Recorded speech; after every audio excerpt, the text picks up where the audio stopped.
You see, Jesus is on his way to the cross.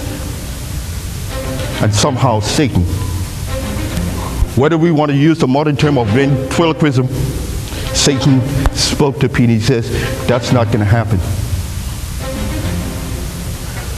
But it takes great discernment. How did Jesus knew? Did he knew that was Satan because he was the Son of God? Not so much.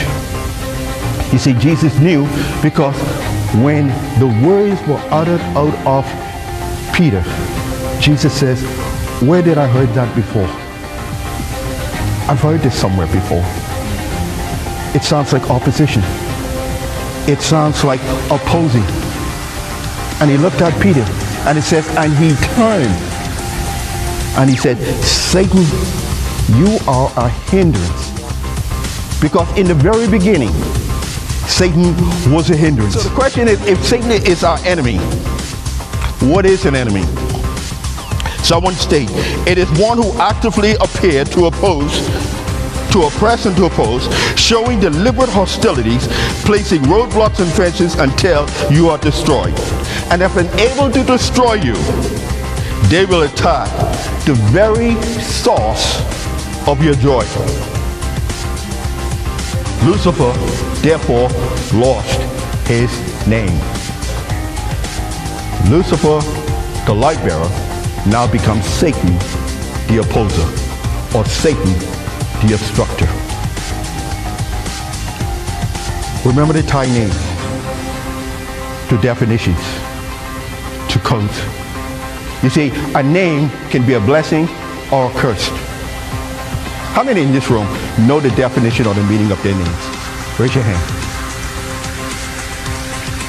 I encourage you to learn the definition of your name because God says, before you were born, I had a plan for you. Learn your name.